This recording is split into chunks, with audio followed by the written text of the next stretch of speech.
Welcome back, Dream Chasers, to Simple Mind Space, the podcast dedicated to unlocking your potential and building a life of freedom and abundance. Today, we're diving deep into the heart of motivation, exploring that burning question: why do some people seem to conquer their goals effortlessly, while others struggle to find their spark? It's not about fancy mindset tricks or waking up at 5 a.m. It's about tapping into a raw, powerful force within you. And to illustrate this, I'm going to share a story with you. A story about resilience, about courage, and about the fire that ignites when we burn our boats and decide to truly live. This is the story of David. At 18, life had already dealt him a difficult hand. He was just a regular kid, navigating the confusing hallways of high school, carrying the weight of a difficult past. See, David lost his mother to cancer when he was young, leaving him and his little sister in the care of their hardworking father. With his dad juggling 2 jobs to keep a roof over their heads, David craved a male role model, a guiding hand in his life. But this yearning led him down a perilous path, the wrong crowd. He found himself drawn to the older kids at school, seeking their approval and companionship. They seemed to possess an air of authority, a sense of belonging that he craved. But these newfound friends lured him into a world of petty theft and reckless choices, pulling him further and further away from the straight and narrow. One fateful night, David's world shattered. He'd been out with this group, and as he returned home, a chilling sight stopped him in his tracks. 2 police cars sat ominously in his driveway. Approaching his house, he saw the telltale signs of chaos: a shattered window, a sense of unease hanging heavy in the air. Inside, his little sister sat weeping, cradled in the arms of a kind police officer. "Are you David?" the officer asked, his voice heavy with a truth David wasn't ready to face. "Yes, what's going on?" "Where's my dad?" he asked, fear gripping his heart. The officer gently led him to a seat, his words delivering a blow that sent David reeling.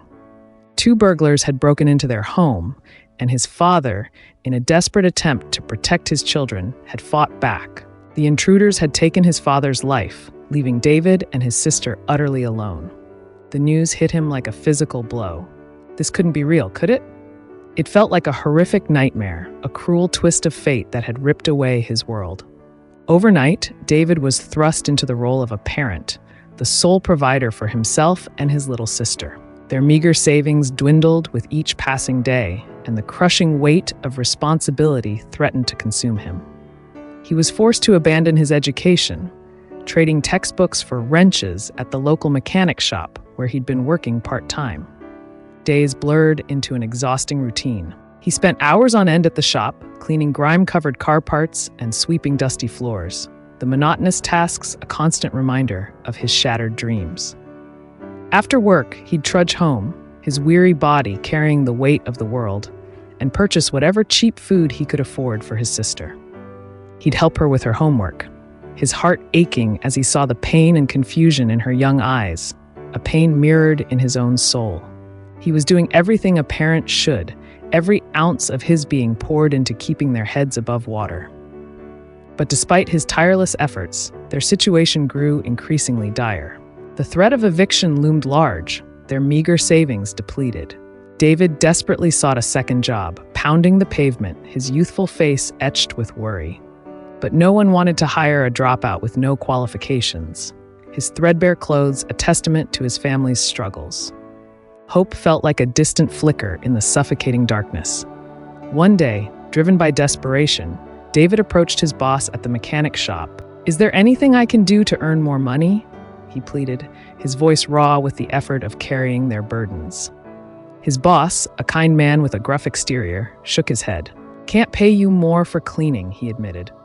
"But one of our mechanics just quit. If you know how to fix cars, maybe you could take his place." David hesitated, a flicker of an idea sparking in his mind. "I have some experience," he ventured, the words slipping out before he could fully process them. His boss chuckled, thinking David was joking. "Really? 3 months you've been here, just cleaning, and now you tell me you can fix cars?" A wave of shame washed over David. "I didn't think you needed another mechanic," he mumbled. "I just needed the job." The mechanic studied David for a moment, a glint of curiosity in his eyes. "Well, in 3 weeks, I'm testing out potential mechanics. They'll be fixing a broken engine. Fastest one gets the job. You're welcome to try out." David's heart leapt. "Thank you," he whispered, a surge of hope coursing through him. "But can you even fix an engine?" his boss asked, handing him a hefty manual. "Here, read this, cover to cover. It's everything you need to know." He added, "And this job pays a lot more than cleaning." That night, after his sister was asleep, David opened the book, its pages filled with diagrams and technical jargon. He knew he had no other choice but to absorb every single word. This wasn't just about fixing a car, it was about fixing their lives. This job meant a roof over their heads, food on the table, a future for his sister. Failure wasn't an option. For the next 3 weeks, David became a man possessed. He devoured the manual, reading each sentence until he could recite it in his sleep. He'd close his eyes, picturing himself assembling and disassembling engines, visualizing each component, every bolt and gear. Since he couldn't afford to practice on real engines, he pored over the car parts he cleaned at work, his fingers tracing their contours, committing every groove and angle to memory. He analyzed how they fit together, his mind becoming a library of mechanical knowledge. Exhaustion gnawed at him, sleep a luxury he could barely afford. There were nights when he'd collapse onto his makeshift bed, his body screaming for rest. But then he'd see the empty cupboards, feel the chill of their sparsely heated home, and the image of his little sister's innocent face would flash before his eyes, her pain his fuel, her love his driving force. He couldn't let her down. He simply couldn't. Finally, the day of the competition arrived. Stepping into the shop, David's heart pounded in his chest. 3 other mechanics, their toolboxes gleaming, their movements radiating confidence, were already sizing up the engine. They looked like they were born holding wrenches, their presence a stark contrast to David's own nervousness. "Ready, kid?" his boss asked, placing a toolbox at David's feet. "You can use mine?" David nodded, his throat tight with a mixture of fear and determination. "All right," the boss addressed the group. "You'll each be working on identical engines. Same problem in each one. First one to fix it and get it running gets the job. Clear?" The other mechanics, oozing confidence, nodded. David, though his insides churned with anxiety, managed a shaky nod as well. "Good," the boss said. "I'll be in my office. Let me know when you hear an engine roar back to life." The clang of tools against metal filled the air as the mechanics sprang into action. David, however, paused, taking a deep breath to steady his nerves. He closed his eyes, visualizing the pages of the manual, and began to methodically work his way through the most common engine problems. He could feel his boss's eyes on him, but he pushed aside the pressure, his focus narrowing to the task at hand.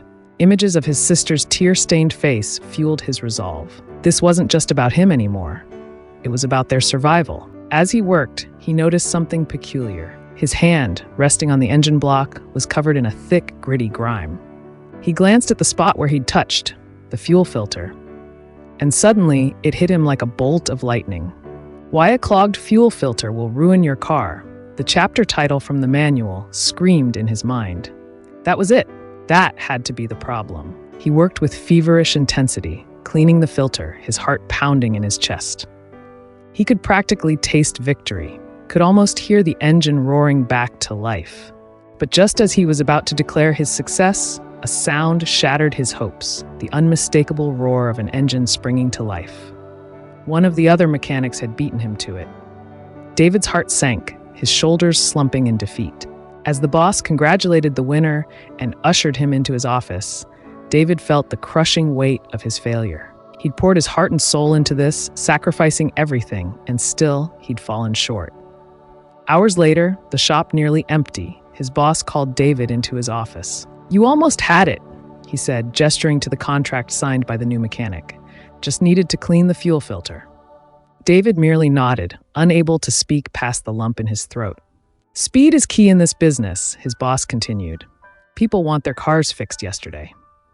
"I understand," David mumbled, his voice laced with disappointment. The boss leaned back in his chair, fixing David with a piercing gaze. "David," he began, his voice softening, "I did a little digging after you applied. I read about what happened to your family." He paused, letting the weight of his words sink in. "I'm truly sorry for your loss." David remained silent, his gaze fixed on the floor, a mixture of shame and gratitude washing over him. "Let me ask you something," his boss said, his voice firm yet kind. "Be straight with me, son. Did you lie to me when you said you knew how to fix cars?" David's heart pounded in his chest. He hesitated, then finally admitted, his voice barely above a whisper, "Yes." The boss didn't flinch, didn't judge. He simply listened, his expression unreadable. "I needed the money," David blurted out, tears welling in his eyes. "I had to take care of my sister. I didn't know what else to do." "So you lied about your skills, hoping I'd give you the manual, and then you practically lived and breathed that book, teaching yourself how to fix an engine in 3 weeks." David, overcome with emotion, could only nod, his cheeks burning with shame. His boss surprised him by letting out a hearty laugh. "That's one hell of a gamble, son," he said, shaking his head in disbelief. "And to be honest, it's impressive. You managed to diagnose and nearly repair an engine with 0 experience. You're a fast learner, I'll give you that." David, unsure how to respond, simply looked at his feet, his heart a mix of hope and despair. "So here's the thing," his boss continued. "I can't hire a mechanic with no real-world experience, but..." And this time, when he spoke, his voice held a note of kindness, a glimmer of opportunity. "I'm willing to offer you something else." David dared to look up, a flicker of hope igniting in his chest. "I need an assistant," his boss explained. "Someone to work alongside me, learn the ropes, get their hands dirty. It won't pay a mechanic's salary just yet, but it's a start. Enough to cover your rent, put food on the table." David's heart leapt. "Really?" he breathed, barely daring to believe his ears. "But there's one condition," his boss stated, his eyes boring into David's. "No more lies. Not about anything. Ever. The only reason I'm overlooking your little fib is because I understand why you did it. You were desperate to provide for your family. But that can't happen again. We clear?" David, overwhelmed with gratitude, nodded vigorously. "Yes, sir," he promised. "I'll work harder than anyone. I won't let you down." "Good," his boss said, a rare smile gracing his lips. "Then be here at 6 a.m. sharp tomorrow. Be ready to work." From that day forward, David's life took on a new purpose. He lived and breathed all things automotive. When he wasn't caring for his sister, he was immersing himself in the world of engines, devouring books, picking the brains of experienced mechanics, attending every car show and convention he could find. His hunger to learn, fueled by his love for his sister and his newfound passion, knew no bounds. Within 6 months, he'd surpassed every other mechanic at the shop. His natural talent, coupled with his relentless work ethic, making him a force to be reckoned with. A year later, he was renowned as one of the most skilled mechanics in the entire city, his name whispered with respect among car enthusiasts and seasoned professionals alike. His story, though born out of tragedy, holds a powerful lesson for all of us. You see, David's transformation wasn't about luck or some magical talent. It was about desperation, about the burning desire to survive, to protect the one person he had left in the world. It's like this. In 1519, a Spanish conquistador named Hernán Cortés set sail to conquer the Aztec Empire. Upon landing, he made a bold, some might say crazy decision. He ordered his men to burn their ships. With no way to retreat, they were left with only 2 choices: conquer or perish. This act of burning his boats removed any possibility of failure, igniting a fire within his men that led them to achieve the seemingly impossible.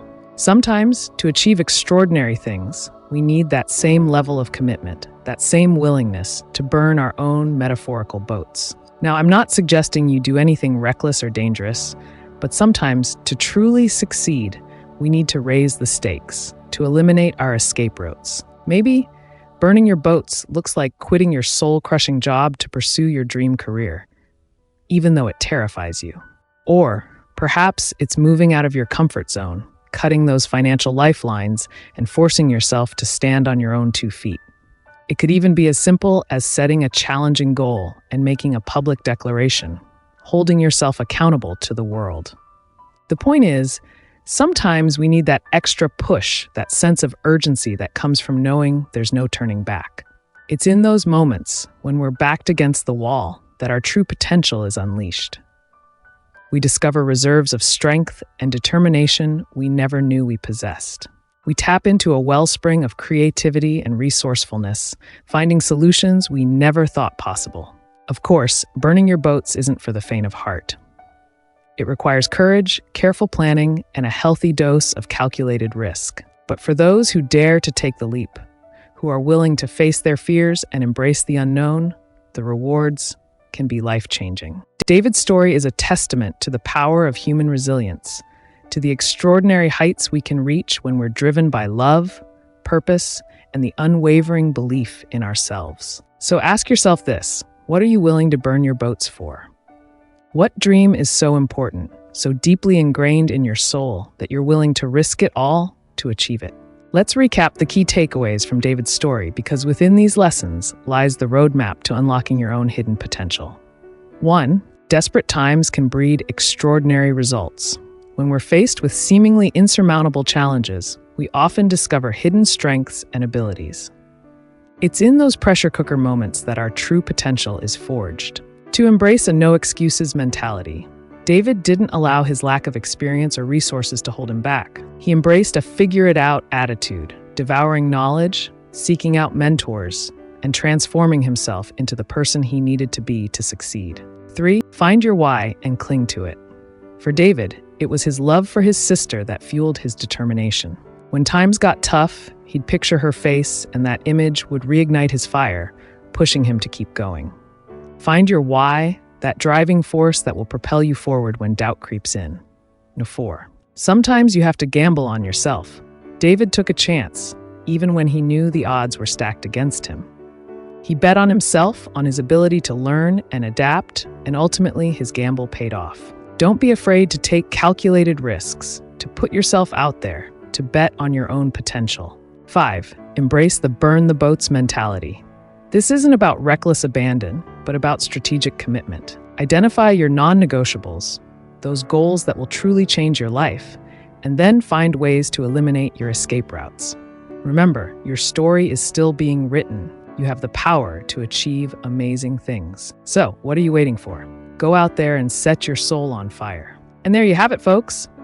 The inspiring story of David, a testament to the unwavering human spirit, a testament to the power we all possess to overcome adversity and achieve greatness. If you found David's story as motivating as I did, hit that like button and share it with a friend who needs that extra push to chase their dreams. And don't forget to subscribe to Simple Mind Space for more inspiring stories, practical tips, and insightful conversations designed to help you unlock your full potential and build the life of your dreams.